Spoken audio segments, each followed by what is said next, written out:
Welcome to this channel, and this time I'm looking at the new Kaipa album called Sommatgryningsljus.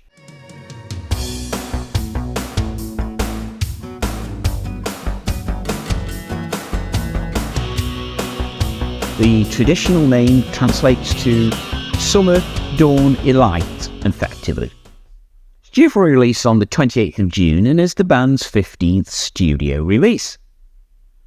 Formed in Sweden in 1973 by keyboardist Hans Lundin, who is still with the band, and also bassist and ex-member Tomas Eriksson. They currently consist of Patrik Lundstrkm and Aleena Gibson on vocals, Jonas Rheingold on bass, Nilsson on guitars, and Darby Todd on drums. Now, one of the original members was Jonas, who left and went on to form the Flower Kings in '79 after Kaipa had released their album Solo. Ellen Rubinstein guests on the violin with Fredrik Lindqvist on the recorders and Olof Östlund on saxophone, completing the personnel for this 8-track, 75-minute offering. Now, a big thank you goes out to Inside Out Records for allowing me to listen to a copy of this record in advance to be able to make this review. Thanks very much, fellas. Now, it's loosely a concept album. It's based on the transition from dusk to dawn, portraying the state between death and rebirth, and this is reflected in the cover art, which was influenced by band creator Hans Lundin, who took some of the photography along with Bjorn Forenius, Ville, Laine, and Siefert. Now, the first 2 tracks represent night, the last 2 represent day, and the 4 in between are the transition from one to the other.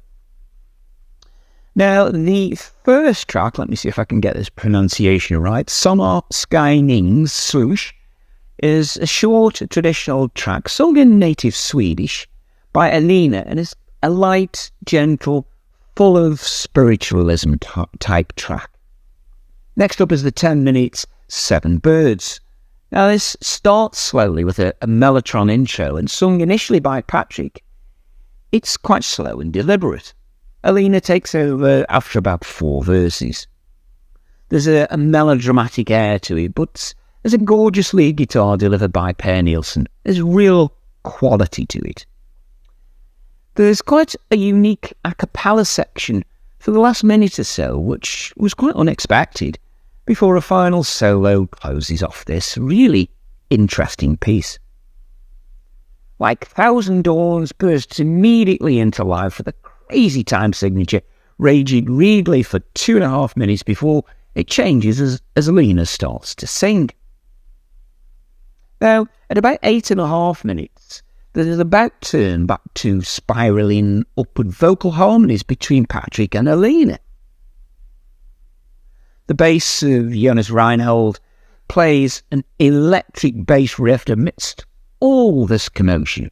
Man, it's a great sound to it.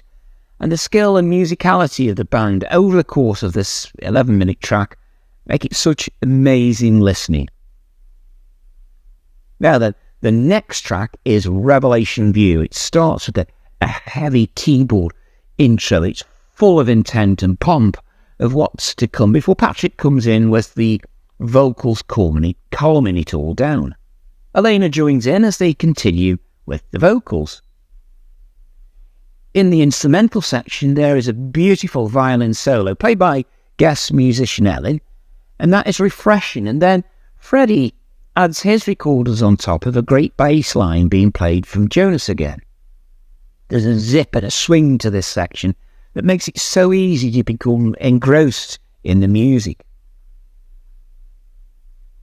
Now, the drums by Darby Todd are well suited to this piece before those harmonised vocals return to conclude the track. Easily my favourite track so far. Now, the intriguingly named Chased by the Wolves and Burned by the Sun is next, and this opens with strong guitar and keyboards as well as the rest of the band. In fairness, and it's a little bit like a focused sounding opening, again with the violin very much in evidence, before it slows right down at around about the 2-minute mark. Patrik starts the vocals this time, and he reaches the chorus, it all changes in key and tempo for each of the 4 lines that he sings. There's quite a pulsating bass sound to it, from a guitar and keys giving a menacing feel to it. Violin, keyboard and guitar solos are all evident that make it a proper prog track with all these tempo and key changes, and really a very enjoyable track. Spiderweb Train is next, and this is a mythical journey to a place where control seems to be exercised against one's free will. The reference to the spider is definitely about becoming entrapped at the mercy of others. The vocal and harmonies between the 2 singers, really, again, there's a very, very strong link, and the lead guitars played throughout remind me so much of the sounds and styles used by Steve Hackett in his solo work. It really does. See if you agree. It's a much acclaimed piece where the lyrics don't seem to have added too much credence. And my feeling is this one could well have and maybe should have existed as an instrumental, but takes nothing away from the power of the music. Just a thought, that's all. Now, Songs in Our Hands is track number 7, and it's again a 12-minute piece. It's noticeable that the first 3 minutes are played at funereal pace before there's a flourish of drum fills that gets this one going. Now, it's worth the wait as it transitions into a lovely piece of music again, highlighting the musicianship available within the band. At 6.5-minute mark, the pace really picks up with another set of expansive solos on keys and guitars that have characterised the album so far. Really very nice indeed. 8.5 minutes, there's a heavier change to the sound, with the vocals becoming more expanded and deliberate before an even more extended lead solo leads into the closing of the track.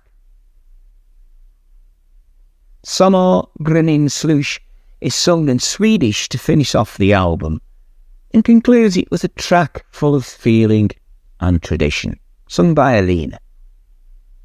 Now, this is an excellent album where the musicianship is the real star for me, and with the beautiful use of lead guitar and keyboard to complement some extravagant vocals at times that don't always fully work, but nothing should be taken away as a result of their presence. From the rhythm section, there are some excellent contributions from drummer Darby Todd and bassist Jonas Rheingold that hold the pieces together in many examples, as well as leading the changes in much of the tempo and key changes. Now, it is a long album, as I've said, but does really represent good value for money in that respect, with the concept of the album, I think, well portrayed from within its tracks. It's very enjoyable, and it really is well worth adding to your collection. As a reminder, it is released on Inside Out Records on June the 28th, 2024. Now, let me know your thoughts on the band that were new to me, as well as if this is the kind of music that you are likely to add to your collections. Before I go, click that like button if you've enjoyed this video, as well as the subscribe button if you want to be made aware when I release more content of this type. Thanks for watching if you got this far, and I'll see you all next time with some more music, this time I think from Greta Van Fleet. Keep an eye out for that one. See you soon.